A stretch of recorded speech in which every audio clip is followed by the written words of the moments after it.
जटाटवीगलज्जलप्रवाहपावितस्थले गलेवलम्ब्यलम्बितां भुजङ्गतुङ्गबालिकां डमड्डमड्डमड्डमन्निनादवड्डमर्वयं चकारचण्डताण्डवं तनोतुरशिवः शिवं जटाकटाह सम्भ्रमभ्रमन्निलिम्पनिर्झरी विलोलवीचिवल्लरी विराजमानमूर्धनि धगद्धगज्ज्वलल्ललाटपट्टपावके किशोरचन्द्रशेखरे रतिप्रतिक्षणं मम धराधरेन्द्रनन्दिनी विलासबन्धुबन्धुर स्फुरद्दिगन्तसन्तति प्रमोदमानमानसे कृपाकटाक्षधोरणी निरुद्धदुर्धरापदे क्वचिद्दिगम्बरे मनोविनोदमेतु वस्तुनि जटाभुजङ्गपिङ्गळस्फुरत्फणामणिप्रभाकदम्बकुङ्कुमद्रव प्रलिप्तदिग्वधूमुखे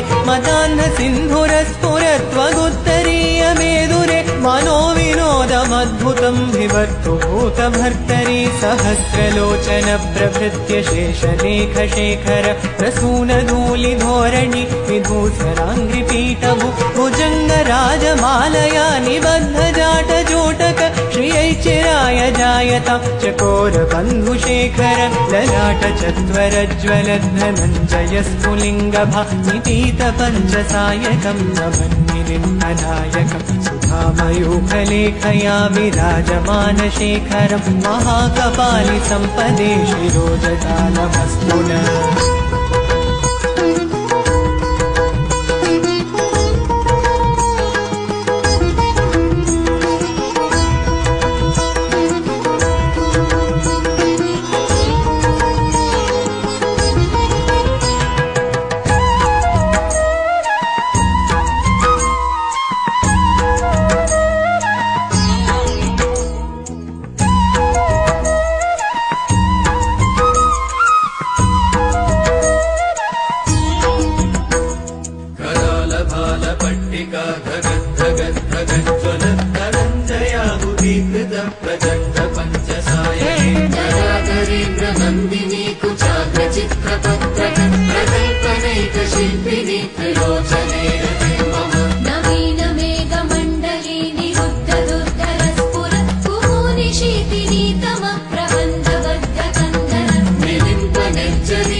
स्मरान्तकं पुरान्तकं भवान्तकं मकान्तकं गजान्तकान्तकान्तकं तमन्तकान्तकं भजे जयत्वदभ्रविभ्रमभ्रमद्भुतङ्गमश्वस विनिर्गमन्क्रमस्फुरत्करालभालहव्यवन् धिमिद्धिमिद्धिमिध्वरन् मृदङ्गतुङ्गमङ्गल ध्वनिक्रम प्रवर्तित प्रचण्डताण्डव शिव वृषद्विचक्रतल्पयोर्भुजङ्गमौक्तिकस्रजं गरिष्ठरत्नलोष्टयो सुहृद्विपक्षकक्षयो तृणारविन्दचक्षुषो प्रजामही महेन्द्रयो समप्रवृत्तिकः कदा सदा शिवं भजाम्यहम् कदा निलिम्पनिर्झरी निकुञ्जतोटरे वसन् विमुक्तदुर्मतिः सदा शिरस्थमञ्जलिं वहन् निलोललोललोचनो ललामबाललग्नक शिवेति मन्त्रमुच्चरन् कदा सुखी भवाम्यहम् इमं हि नित्यमेव मुक्तमुत्तमोत्तमं स्तवं पठन् स्मरन् ब्रुवन्नरो